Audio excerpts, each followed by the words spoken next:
पाचगावमधील Shashi plaza या व्यावसायिक संकुलात गेल्या काही दिवसांपासून गांजा, मटका, जुगार यांसारख्या अवैध धंद्यांनी थैमान घातलं होतं. दिवसाढवळ्या सुरू असलेल्या या गैरप्रकारामुळे विशेषतः इथल्या महिला व्यावसायिक आणि स्थानिक रहिवाशांमध्ये भीतीचं वातावरण निर्माण झालं होतं. या गंभीर प्रश्नाला कंटाळून काही धाडसी महिलांनी तारा न्यूजकडे धाव घेतली. त्यांच्या तक्रारीच्या आधारे तारा न्यूजने तपास करून या अवैध धंद्यांचा पर्दाफाश करणारी वृत्तमालिका प्रसारित केली. बातमी प्रसारित होताच याचे पडसाद उमटले आणि स्थानिक प्रशासनाने तत्काळ धडक कारवाई केली. संबंधित यंत्रणांनी शशी प्लाझा परिसरात छापेमारी केली आणि अवैध धंद्यांवर आळा घालण्यात आला. आज शशी प्लाझा परिसर हा पुन्हा एकदा सुरक्षित वाटत असून महिला व्यावसायिक आणि रहिवाशांनी तारा न्यूजचे मनपूर्वक आभार मानलेत.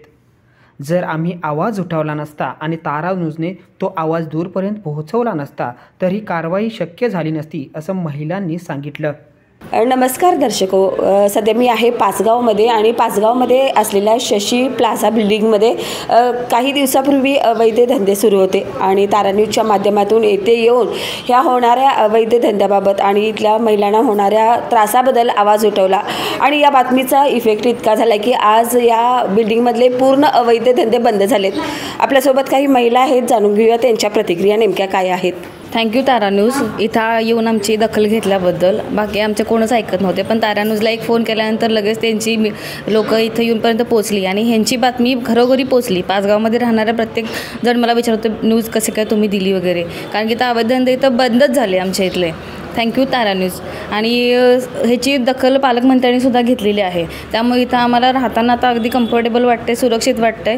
आणि इथून पुढे जर काहीही प्रॉब्लेम असेल तर आम्ही तारापर्यंत नक्कीच पोहोचू आणि तारा न्यूज मदत करणार हे आम्हाला 100% गॅरंटी आहे. तुम्ही काय सांगाल मॅडम, आता इथं तुम्ही सुरक्षित आहात का? हो आहे की, सुरक्षित आहे. तारा न्यूजमुळे आम्हाला खूप फायदा झालेला आहे. अजून प्रशासनाकडून काय अपेक्षा आहेत का तुमच्या? फक्त इथं अवैध धंदे नसावेत, इथं व्यवस्थित सुरक्षितता असावी सगळीकडनं. म्हणजे आम्ही इथं जरी महिला वर्ग जास्त असल्यामुळे बिनधास्तपणे वावरता यावं महिलांना, कारण की इथं जेंट्स इथं कॉर्नर जास्त असल्यामुळं ना, कॉर्नर मग मुलांचं येणं जाणं भरपूर जास्त आहे, पण तो बऱ्यापैकी कमी व्हावा.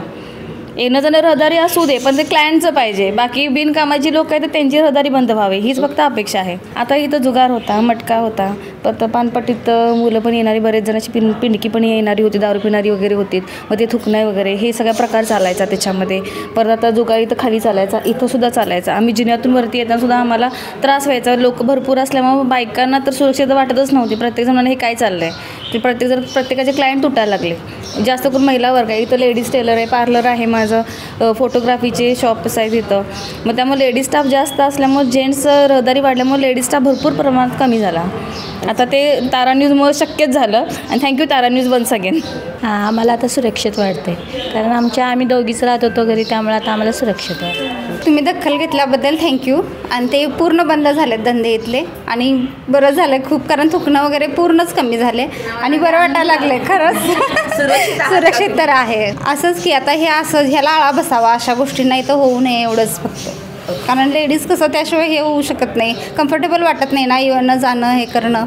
थँक्यू. तरीतच न्यूज दाखवण्याचं काम करत नाही तर जगामध्ये किंवा शहरामध्ये सकारात्मक बदल घडवण्याचंही काम करते. आज आपण या महिलांच्या प्रतिक्रिया पाहिल्या आणि तारा न्यूजने याची दखल घेऊन इथेपर्यंत पोहोचून यांची न्यूज केली, त्याबद्दल त्यांनी तारा न्यूजचे धन्यवाद केलेत. आणि ह्या पत्रकारितेतील शक्तीचा आवाज म्हटलं तर वावगं ठरणार नाही.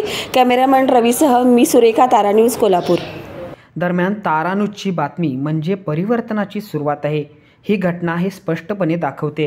जबाबदार पत्रकारिता आणि नागरिकांचा आवाज एकत्र आला तर समाजात सकारात्मक बदल घडू शकतो, हे तारा न्यूजच्या बातमीमधून निदर्शनास आले.